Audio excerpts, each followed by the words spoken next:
ती पर्वत होतात, पण नामस्मरणाच्या काय एका नामाने सुद्धा सर्व पर्वताचा काय होतो, एक समूळ नष्ट होतो, नायनाट होतो त्याचा.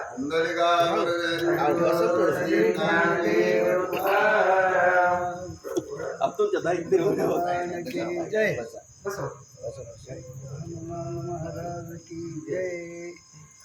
असं आपल्याला सुंदर अशी कथा श्रवण करण्याची असा योग आलेला आहे की आपण सर्व रामायण कसं ऐकले की सगळं डिटेल मध्ये ऐकले की एकही अध्याय आपण पारायण केलं नाही, तरी पण आता प्रभू रामचंद्राचीच कथा आहे की जे एवढ्याही अध्यायामध्ये एवढ्याही रामायणामध्ये आपण ऐकली नाही ती आज कथा आपल्याला ऐकण्यात येते. आणि हे श्रवण करण्यासाठी दोघं पण श्रोते आणि वक्ते 11-12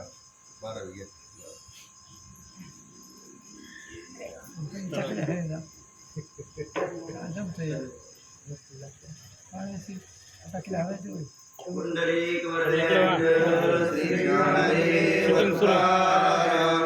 प्रभु रामचंद्र भगवान की जय.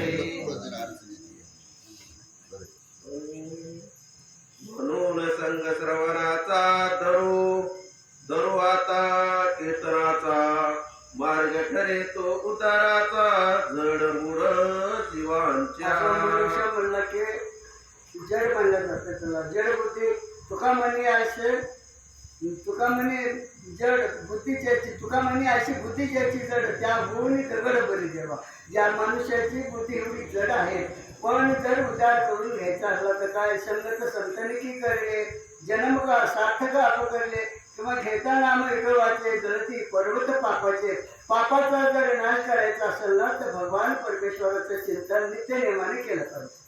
श्रवण भक्तीचा महिमा थोरतेने खंडिती पापाचे डोंगर मोक्षाचे हे पैल तीर श्रावण साधने. श्रवण करणं, श्रवण म्हणजे ऐकणं. बरं नुसतं ऐकून जमत नाही बरं का. इथं सांगितलं पण श्रवण झाल्यानंतर मनन झालं पाहिजे. मनन झाल्यानंतर निधध्यासन झालं पाहिजे आणि त्यानंतर आत्मसाक्षात्कार ठेवलेला आहे. त्यामध्ये कसल्याच प्रकारचा बात नाही. मनुष्यनं संगत संतांची करावा आणि सदोदित देवाचं नामचिंतन करावा ही अतिशय तळमळीची सांगण्याची एक गरज आहे बरं का. आधी श्रवण सुख घ्यावे मग दान धर्म करावे आणि श्री हरीशी जोडावे जन्म सार्थकी. काय केलं पाहिजे? श्रवण केलं पाहिजे. श्रवणी कीर्तनी झाले ते पावन संकटिक झालं परम भक्त. नवविधा भक्तीमध्ये श्रवण भक्ती ही अतिशय श्रेष्ठ आहे. आणि श्रवण भक्ती कुणी केली तर फक्त राजा परीक्षितीने केली. राजा परीक्षितीचा उद्धार 7 दिवसामध्ये झाला. आपला तर होऊ नये, आपलं 7 दिवसात होणार आहे, 8वा येणार नाही.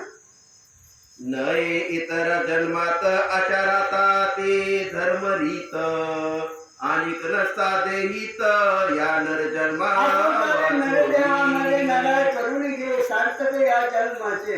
या जन्माचं सार्थक घ्या आणि नाम घ्याले सदा विठ्ठलाचे. सदोदित नाम घ्या.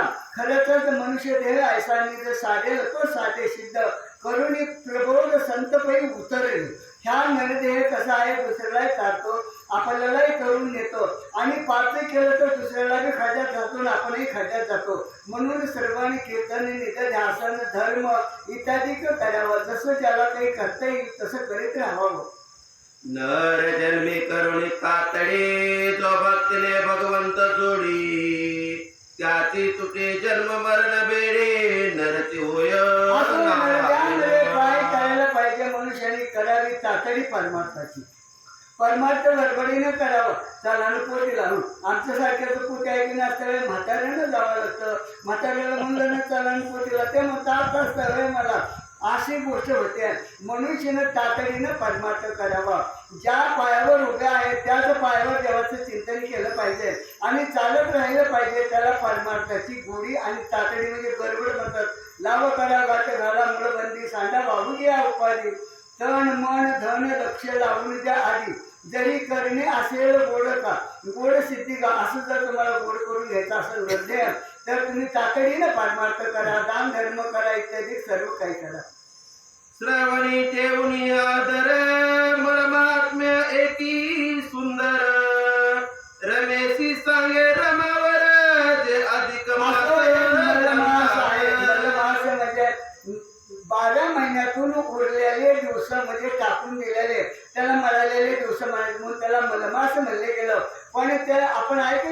विभीषणानं त्याला वाईट वाटलं म्हणून तो भगवंताला शरणी गेला आणि भगवंतांनी त्याला आशीर्वाद दिला की तू मलमास नाहीस तर तू काय आहे, अधिक मास आहेस, नाही पुरुषोत्तम मास आहेस.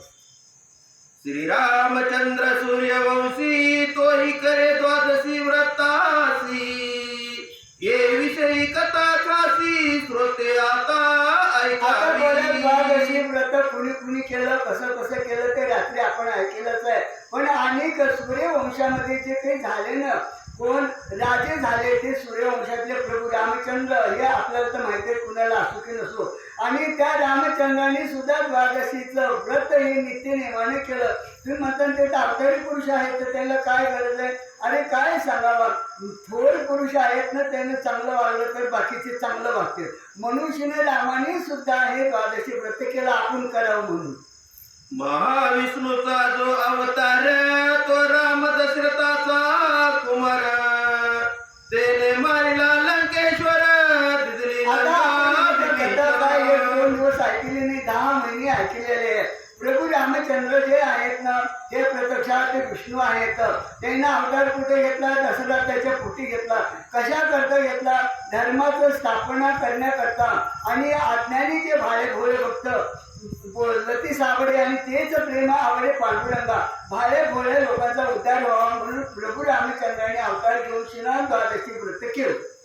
राम रावण युद्धात बंधू पुत्र रावणाचे झुंडात दारा तीर्थी पडले बहुत कुळ गेले रामचंद्राचं जे कार्य होतं ना ते कोणतं होतं, फक्त रावणाला मारायचं. शेवटी युद्ध झालं. त्या युद्धामध्ये त्या इंद्रजितासह अतिकाया महाकाया कुंभकर्ण इंद्रजित महोदर इत्यादी जे पुत्र होते ना त्याला एक होतं काय 80,000 बायकाच होत्या बिचाऱ्याला. 1,00,000 नातू आणि 1,15,00,000 पंतू होते. लेख किती होते कुणा. कन्या शतमुखी रावणाची भार्या कुंभ निकुंभाची स्नुषा तिची कुंभकर्णाची दुःखी होती मानसी. आता विचार करण्यासारखी गोष्ट आहे. ज्यावेळेस कुंभकर्ण मेला ना त्यावेळेस कुंभकर्णाची पत्नी त्याला अतिशय दुःख झालं. पती मेल्यानंतर पत्नीला दुःख होणारच आहे ना. त्याचप्रमाणे इंद्रजिताची जी होती ना सुलोचना तिलाही दुःख झालेलं आहे. प्रत्येकीला दुःख झालं सांगायचं म्हणजे तसं नाही. हे कुंभकर्णाचे जे कुंभ आणि निकुंभ जे मुलं आहेत त्या मुलाची जी म्हणजे बायको होती ती शतमुखी रावणाची पोरगी. आणि म्हणजे शतमुखी रावण हे कुंभकर्णाचा युवाई. शतमुखी रावण कुंभकर्णाचा ती युवाई. आपल्या पुत्रास घेऊन बेदली तिच्यास जाऊन पुत्र माझा पुढरील अजून असता कुंभाची बायको असत. कुंभाचीच ती शतमुखी तिचं नाव आणि तिचं नाव आणि शतमुखी तिचा बाप आपल्या मुलाला तिनं बरोबर घेतलं आणि बापाला शरणी गेलेली आहे ती. पुंडरीक मुलगा आहे तिचा. पुंडरीक लिक नाही रीक. विभीषणाने राज्य करावे लंकापती पदी मिरवावे हे न उचित वाटते जीवे न्याय देई. असं त्या वेळेला ती जे आहे ना ती गेलेले त्या पुंडरीला घेऊन शिणं त्या बापाकडे म्हणजे शतमुखीकडे आणि सांगू लागली बाबा आता आमचं काही खरं नाही. सर्व पती गेला जे काही कुणी होते ना आमचे आप्तगण ते सर्व गेलेले. आता माझं हे लेकरू राहिलेलं आहे आणि राजावर विभीषण बसणार आहे. विभीषणानं राज्य करणं हे काही मला योग्य वाटत नाही. मनुष्यनं माझा मुलगाच राजा झाला पाहिजे अशी तिनं एक हात धरला आपल्या बापाकडे जाऊन. कन्याचे पाहून दुःख भयाने क्रोधावला शतमुखी रावण तो म्हणे विभीषणास करीन पदच्युत. सांगितल्यानंतर बापाला राग येणारच ना. त्या शतमुखी रावण त्याचं बिना रावण स्वतः 100 मुख असेल याला 10 सांगितले. याला जवळजवळ 90 जास्त सांगितले.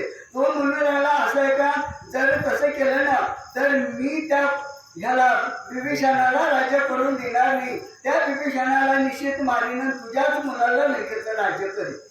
नातवासे सिंहासनी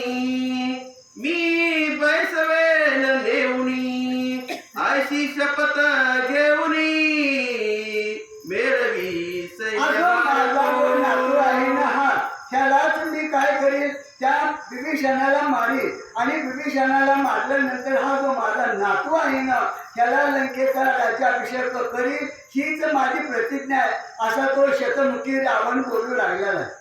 चाल करुणी लंकेवरती ओढले विभीषणा खालती नातू बसोनी गादीवरती शतमुखी रावण परतला. अजून ते शतमुखी रावण बलाढ्य होता बरं का. त्याने युद्ध केलं नाही काही नाही ताड केलेला आहे. या राज्यसभेमध्ये विभीषण बसलेले होते सिंहासनावर त्यांच्या हाताला धरलं फोडलं खाली. हे म्हणजे तुला काय अधिकार आहे राज्य करायचा. राज्य माझा नातू करणार आहे. नातवाला राज्याभिषेक केला आणि परत गेला तो शतमुखी.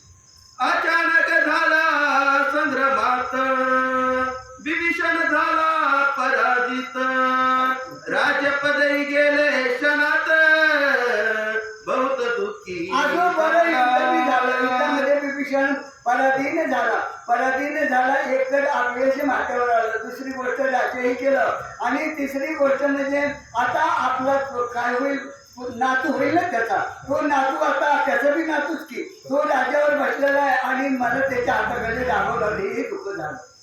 तो समजावी आपले मनास आला गेल्याचा नको हव्यास जे जेवढे होते भाग्यास ते आता त्या वेळेस विभीषण जो होता ना, हा सात्विक प्रतीचा होता. त्याला दुःख झालं खरं आहे. त्याची काही वासनाची गुंतलेली होती राजा ते पण खरं आहे. पण विचार केला की बाबा रे मला पाहिजे आला गेलं काय राज्य आलं काय आणि गेलं काय त्याचा हव्यास नसायला पाहिजे. हव्यास हे दुःखदायक असतो. मनुष्याने जागदाचं केलं तर गेलं राज्य असं त्यानं मनामध्ये विचार केला. दुःखी मनास मिळावी शांती हिच्या धरुणी पोटी विभीषण आला विद्ये परती श्रीराम दर्शना. असा मनामध्ये विचार केला. झालेल्या दुःखाला विचाराची सांगड घालून दुःख नाहीसं केलं आणि आता करायचंय काय म्हणजे काय करायचं. ज्यानं आपल्याला राज्य दिलं त्याला जाऊन शिने भेटायचं. कुठला तो आणि आला कुठं आला अयोध्येला आला. भगवान प्रभू रामचंद्र तिथं राज्य करू लागले ती त्या ठिकाणी आला. दूत सांगती येऊन श्री रघुनंदना लागून लंकेचा राजा विभीषण आला आहे दर्शना. रामाचे जे सेवक होते ना ते सेवक गेलेले आहेत. रामाला नमस्कार केला आणि सांगितलं हे भगवान प्रभू रामचंद्र विभीषण जो आहे ना लंकापती तुमचा भक्त तो आलेला आहे तुमच्या दर्शनाकरता अशी वर्दी दिली. ही वार्ता कोणी कानी रघुनाथ पुढे येऊनी प्रेमलिंगन त्यास देऊनी म्हणजे गोष्ट ऐकल्याबरोबर भगवान प्रभू रामचंद्राला अतिशय आनंद झाला. का बरं अति दुःखातून विभीषणानं त्यांना साथ देऊन काढलं होतं. मग आपले जर विभीषणाला काही दुःख झालं असेल आपणही त्याला साथ दिली पाहिजे आणि त्याला दुःखातून मुक्त केलं पाहिजे. म्हणून भगवान प्रभू रामचंद्र उठले तारकन आले पुढे आणि कडकडून गळ्याला मिठी घातली त्या विभीषणाच्या. काय भक्ता विभीषणा सारे मंगल कुशल आहे ना मनी असे का काही कामना आणि भगवान तुझं आहे ना हे मलिन चेहरा आहे. सुखी आहेत ना सर्व. काय कारण आहे तू इथं आलास हे मला तू सांग बरं. तुझी काय वित्त आहे काय वासना आहे तुझ्यावर कोणतं संकट ओढवलंय ते काय असं ते सांग. रघुपतीची ती पाहुणी प्रीती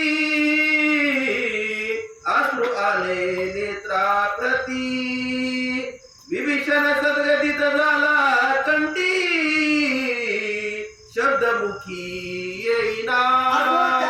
रामाने विचारल्यानंतर सांगोकणे विभीषणानं पण विभीषणाला विश्राम आला. हांबरल्या पडायची वेळ आली आहे. सद्गतीत कंठ दाटून गेलेला आहे. डोळ्यातून अश्रू येऊ लागले आणि म्हणू लागला हे भगवान प्रभू काय सांगावं तुम्हाला.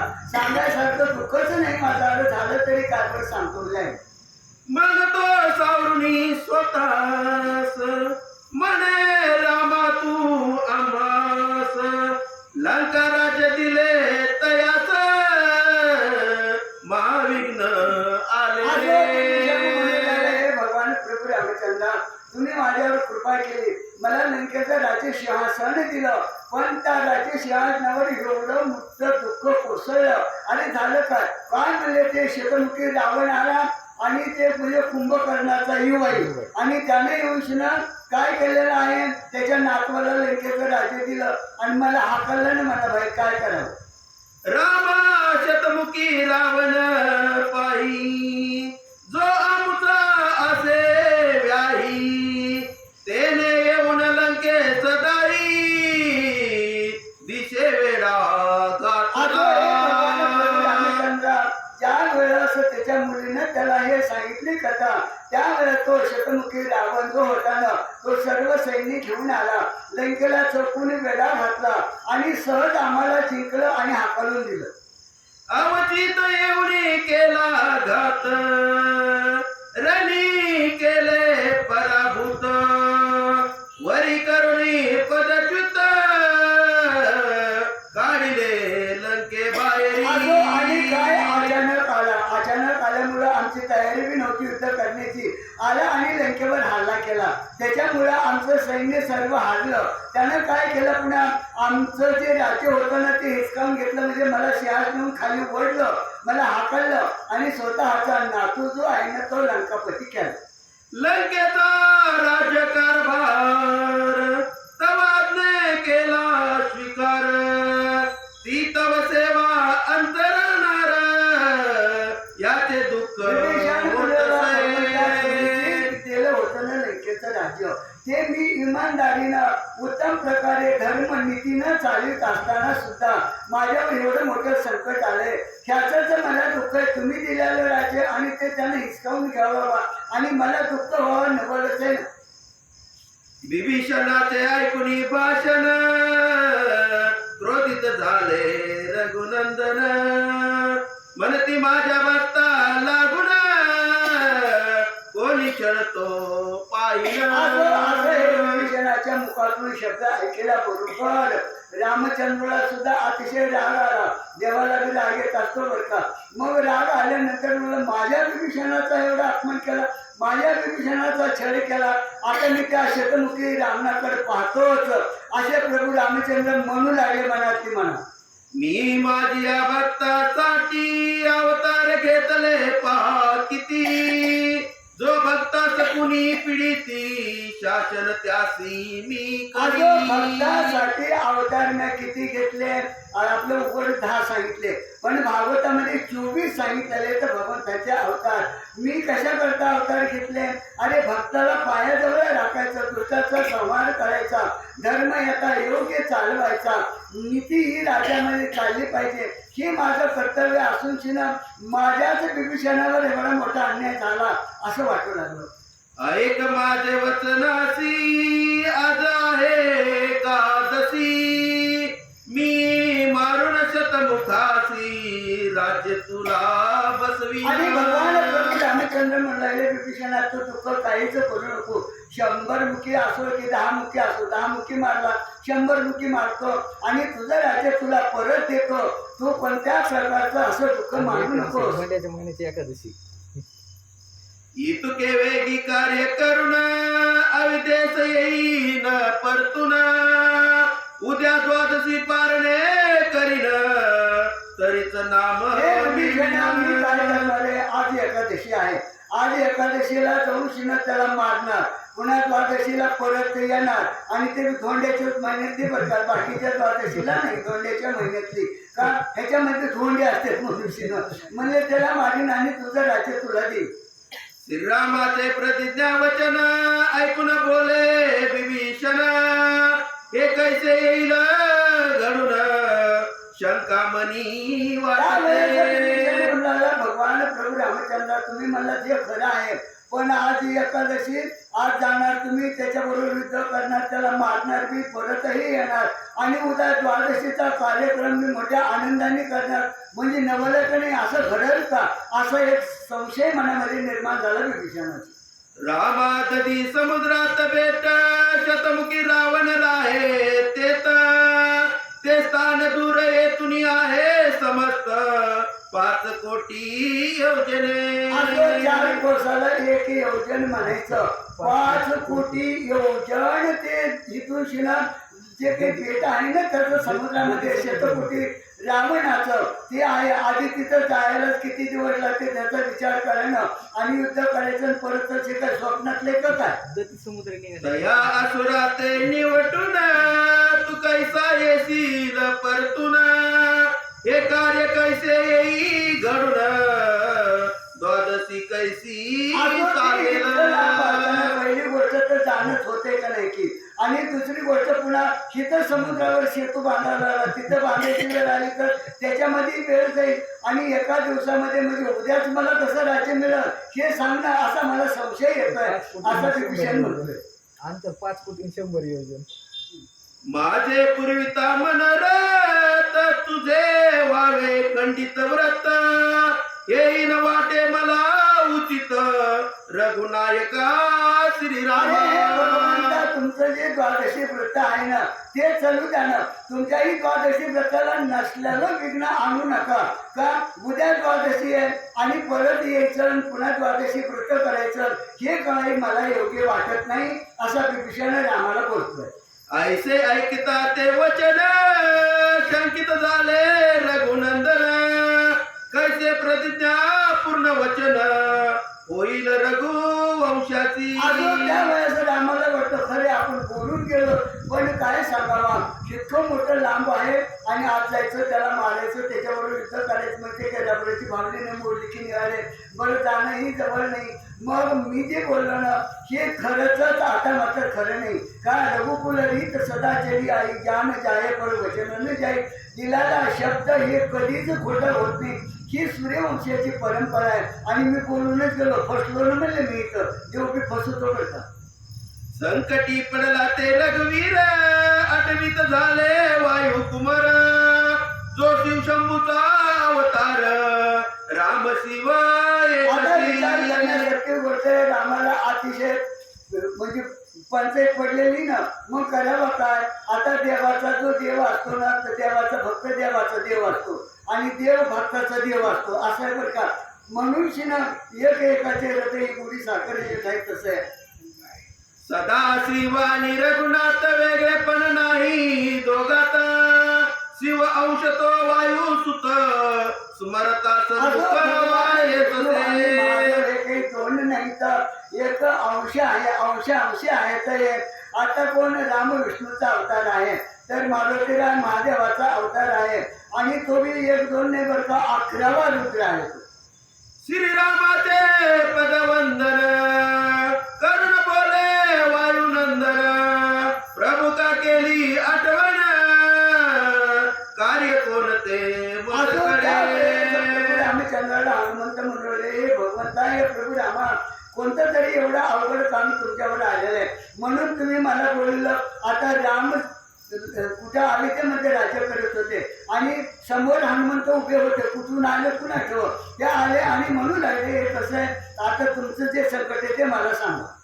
मी असतो आपणा परते कोणी लोटिले ते संकटे सांगा शिक्षा करीन त्याते आज्ञा आपली आहे भगवान प्रभू रामचंद्र आणि तुम्हाला एवढं मोठं संकट काय आले ते मला सांगा. मी एका क्षणामध्ये त्या संकटाचा नाश करून शिने टाकेल असं हनुमंतराय रामाला बोलू लागले. ऐसा उभयतांचा संवाद चालता तेत येत नारद वंदन तया पदारविंद बैसविले आसनी. आता हे देवभक्ताचं भाषण चालत असताना हे आपले आहेत ना नारद मुनी हे मात्र आधी योग्य कामाला येऊन योग्यच काम करणार पडतात. त्याने कुणाचं वाईट केलं नाही कधी कुणाला खरं सांगितलं पण त्याचं नाही केलं पुन्हा त्याला मात्र खाली घातलं नवशीनं आले तर नारायण नारायण. अरे हे भगवंता हे हनुमंतराय काय तुमचा विचार चाललेला आहे मला सांगायला असं बोलू लागले. नारद म्हणती हे श्रीरामा ते केले साचाट नेमा शतमुखी न आवरे तुम्हा महासंग्राम अजून त्यावेळेस रामानं सांगितलंय की हे नारदा, शतमुखी रावणाने युद्ध करून विभीषणाला दिलेली लंका परत घेतली आणि स्वतःचा नातू तिथं राजा करून ठेवलेला आहे, त्याला मारायचंय आणि हे राज्य परत द्यायचंय. नारद म्हणजे नारायण नारायण, ते काही इतकं सोपं का? आणि 10 मुखाच्या बेजार केलं, याला तर 90 जास्त आहेत ना. परिदया संगे मारुती असेल हा थोर वीर जेती, तयाचे गळा माळ सेवटी विजय श्री असे आणि नारद म्हणू लागलेले तर की हे भगवंता, तुम्ही नियम केला खरा, पण हे मारुती जे आहेत ना, हे काय काय होती त्या वाटामध्ये डावा सुभट या शब्दाचा अर्थ होतो महान बलाढ्य. असे महान बलाढ्य जे हनुमंतराय आहेत ना, विजय श्री हनुमंताच्या गळ्यामध्ये माळ घालीन, तुम्ही आशा करू नका तिची. परी एक शंक असे मनी, कैसा जाशील तेथे जनी, येशील राक्षसा मारुनी, वचनपूर्ती कशी असो माझा जो घडे. दिलेला शब्द आहे ना, हे अतिशय अवघड आहे. तू जाशीलच कसा आधी तिथं, बरं गेल्यानंतर त्या शतमुखीला मारशीलच कसा, परत येशीलच कसा, ते बी आजची आज, आणि उद्या द्वादशीचा माझा नेम हे पूर्ण होईल कसा. ऐकता हे वचन कानी, वायुनंदन उठे तत्क्षणी, अद्भुत धरले रूप त्यानी, आकाश पाताळ अजून ज्या वेळेस व्यापले. असे नारद म्हणले ना, राम म्हणले ना, त्यावेळेस हनुमंतराय त्याला काय बाबा रसातळाला पाय आणि गोळ लोकांना मुंडकं नेऊन घातलं. एवढं मोठं रूप धारण केलं की विराटापेक्षा महाविराट रूप धारण केलं त्या हनुमंतरायानं. समग्र अंग विस्तारिले, वरी सकल सैन्य घेतले, राम लक्ष्मण खांदी घेतले, विभीषण घेतले. आता एवढा मोठा म्हणजे पारला रसातळ ते बोललो, एवढा मोठा असलं ते किती रुंद असेल, हजारो डोंगरापेक्षा हिमालयापेक्षा बी शरीर रुंद. सरळ घेतलं आम्ही घेतलं सैन्य, खांद्यावर कुणी बगलात कुणी हातावर कुणी, रामाला आणि लक्ष्मणाला खांद्यावर घेतलं आणि हनुमंतराय निघाले घेऊन. श्रीराम देवनी आरोळी, दक्षिण पदार उचलले त्यानी, दैत्य नगरीती लक्ष्मी ठेवी पदे. असं आणि एवढं मोठं रूप धारण केलं, सारे हातावर घेतलेले कुणी कसं, आणि मोठ्यानं बघू काय केलं आपलं रामचंद्र भगवान की जय. उजवा पाय उचलला की त्या शतमुखी लंकेमध्ये नेऊन ठेवला, डावा तर राहायला आम्ही देतो.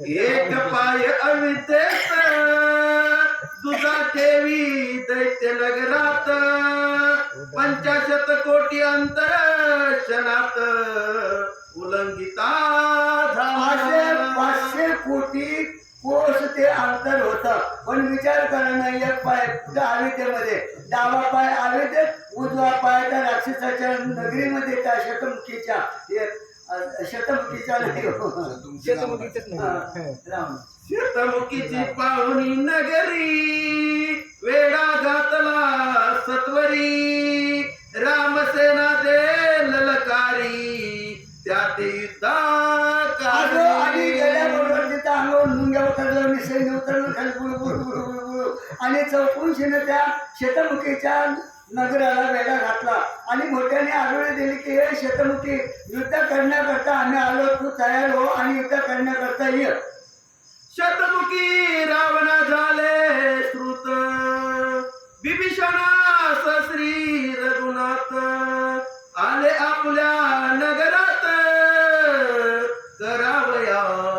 आणि जे काही होते ना ऋषीवर आपण करणारे दूत ते केले, नमस्कार केला त्या शतमुखीला, आणून सांगू लागलेले तर रामचंद्र जे आहेत ना, हे आपल्या बरोबर युद्ध करण्याकरता आलेले.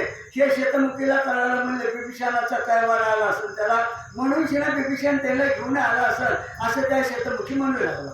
सिद्ध करुणी असुर सेना, तोही आला करीत गर्जना, दोन्ही सेना परस्परांना आपली जे राक्षस शिवबंदी होती ना, तेवढ्याला सांगितलं चला युद्धाला तयार व्हा, मनुष्यनं सर्व चतुरंग शिवबंदी सज्ज केलेले. स्वतःही तो शतमुखी उठला आणि युद्ध करण्याकरता त्याच्या गावाच्या बाहेर आला रामाबरोबर युद्ध करा. असुरे केला बाणवर शावर, घातले गाव युद्ध चालले ते अपूर्व समय आणि तो शतमुखी आल्याबरोबर त्यानं काय केलेलं? शस्त्र अस्त्र हे रामाच्या सैन्यावर रामाला सोडलेले आहेत. शस्त्रांचे घाव सुरू झालेले आहेत आणि अतिशय कडकडून युद्ध सुरू झालेलं आहे त्याच्यामध्ये राम सैन्याचं आणि ह्या राक्षस सैन्याचं. मध्यरात्र टळून गेली तरी चाले रणधुमाळी श्रीराम मने चिंता लागली साधन घटिका करता सूर्य मावळा नाही मध्यरात्र झालेले आणि मध्यरात्र झाल्यावर आम्हाला वाटलं अर्धी रात्र झाली, आता अर्धीच रात्र राहिली, पुन्हा अयोध्याला जायची म्हणून चिंता वाटू राहिली भगवान प्रभू रामचंद्राला. तोच तेच नारद मुनी प्रगट झाले त्याच क्षणी चिंतित पावणी रघुनंदनी काय बोलते असो आणि त्या वेळेस नारद मुनी तिथं आलेले आहेत आणि